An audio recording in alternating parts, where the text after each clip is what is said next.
Terminator 2 has an upgraded Terminator called T-1000 go back in time to kill John Connor when he's still a kid. And T-800 is also sent back in time to save John Connor. So, the positives on Terminator 2 is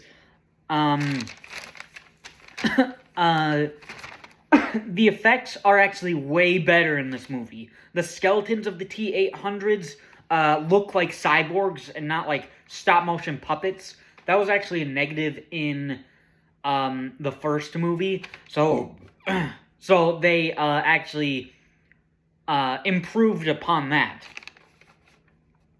And everything else, the practical effects on explosions and vehicles crashing is great. Even the CGI, this was back in 1991, the CGI used for the T-1000 actually looks pretty good. I think it actually really holds up. The T-800 rips his arm flesh off to reveal his cyborg skeleton under him. That actually really looks great. And flipping the script and making Arnold Schwarzenegger's character the good guy this time mixes it up a bit. And having the cyborgs be able to learn makes them more interesting. So they take out the chip, reprogram it, or whatever, and then put it back in. And then the T-800 can actually learn now. So that actually makes the T-800s more interesting characters than they were in the first movie. John Connor is great because he's a kid, but he needs to learn to be an adult during the movie. Sarah Connor has evolved into this tough chick that knows how to fight and how to use guns. So she's come a long way from the first movie where she was just this scared, timid person, but now she's really brave. It's very interesting to stop Cyberdyne Systems and to get rid of everything to try and prevent Judgment Day. That was pretty interesting, and the dangers of AI. This movie actually might be more relevant now than it was in the 90s. Because it's all about AI evolving, AI learning enough, and AI eventually killing people, and destroying humanity. So I think it's actually way more relevant now than it was in the 90s, so it feels ahead of its time. The bond with John and the T-800 is really cool. The T-800 acts as like a father to John, and they learn to love each other. So throughout the entire movie, that was very interesting. The T-1000 is actually a great villain. He's fast, indestructible, and he can shapeshift, making stabbing weapons with his arms. So that was cool. That was a cool upgrade for a Terminator. The T-1000 is such a cool villain. So, like, he's got all the strengths of the T-800 plus more. So it makes him even scarier than the T-800. So that's really cool. The movie does build upon everything established in the first movie. Like I already said, the commentary of the dangers of AI. The villain is better. He's upgraded. The characters with John, Sarah, and the T-800 are even more interesting. The action is bigger. And, you know, there's even some comedic lines to break up the tension.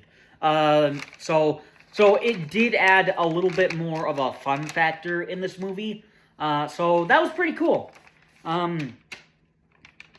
Like the T-800, John asks him for a quarter for the phone. The T-800 just bashes the phone and then, like, gives him a quarter. John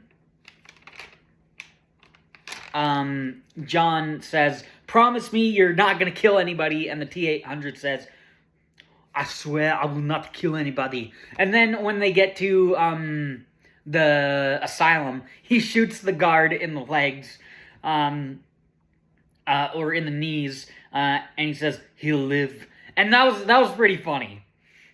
So it's got some comedic lines that can break up the tension. That makes it a little more fun. And then the final positive is, of course, the action is incredible. The chase with John on the motorcycle is really tense. So, like, he's in the gutter or whatever, and the T-1000 is in this truck chasing after John. That was really tense.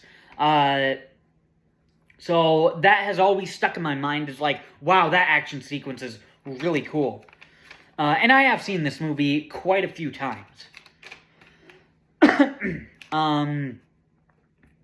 When they're in the car, the T-1000 is on the back of it after they save Sarah Connor from the asylum.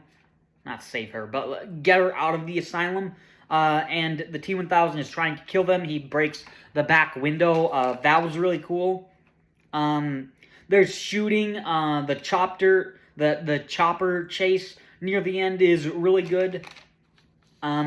There's shooting the chopper. The chopper goes under a bridge, which is crazy. And it crashes into the van. That was awesome.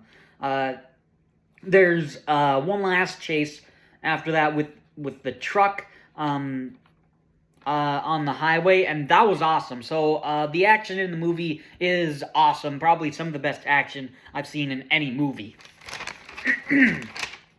That's it for positives. On to the negatives, and they're very small. The first negative is the T-1000 is kind of in the first third of the movie, and then in, like, the last third of the movie, and he's kind of missing in the middle.